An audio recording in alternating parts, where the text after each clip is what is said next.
Assalamualaikum warahmatullahi wabarakatuh.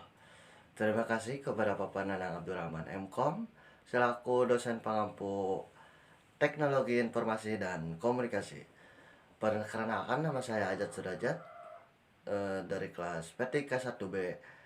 Di sini saya akan mempresentasikan cara akses internet.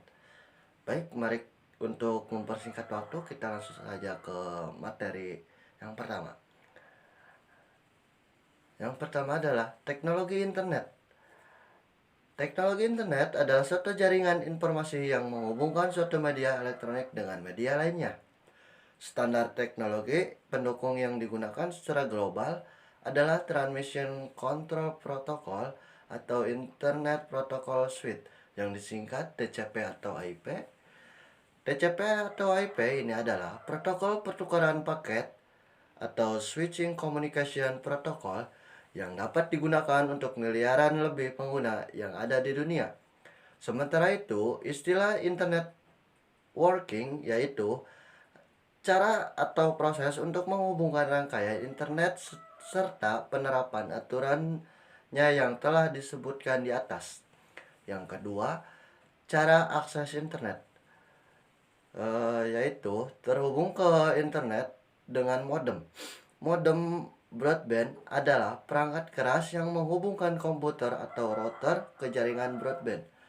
Untuk menyambung ke internet, komputer harus memiliki modem internal atau eksternal agar dapat tersambung ke internet menggunakan ISP lokal atau ISP besar yang menyediakan layanan internet.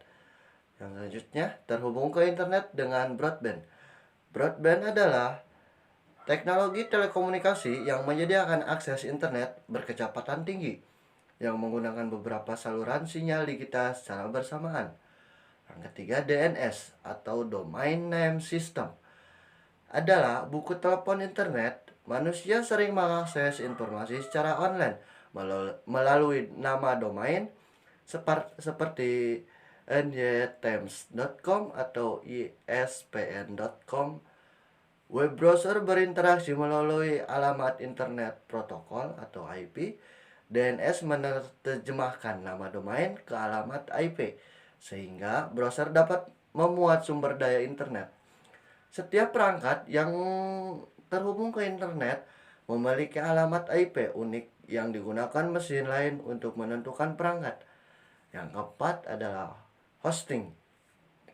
Web hosting adalah tempat untuk menyimpan semua file dan data website sehingga dapat diakses oleh banyak orang melalui internet.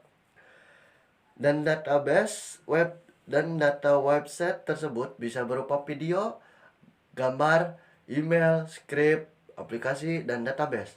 Hosting adalah layanan di mana penyimpanan dan sumber daya komunikasi disediakan kepada individu atau organisasi untuk memenuhi akomodasi dan kebutuhan pemeliharaan suatu atau lebih situs web dan layanan yang berkaitan. Jenis-jenis hosting ada sebagai berikut.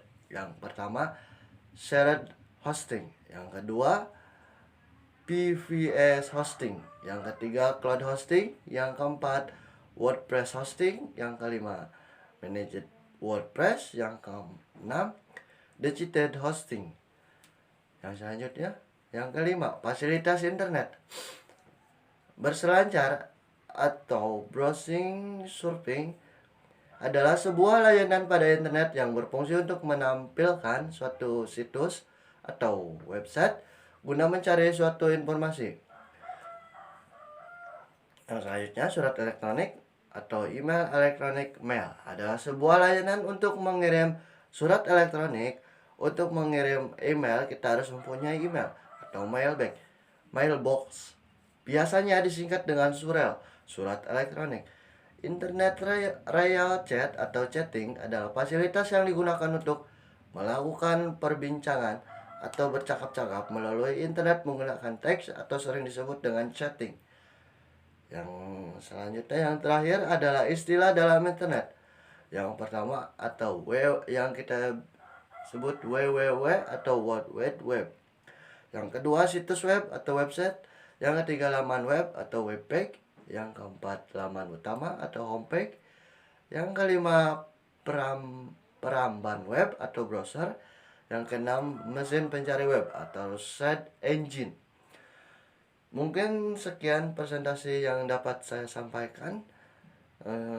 Ditutup billahi taufiq wal hidayah. Wassalamualaikum warahmatullahi wabarakatuh.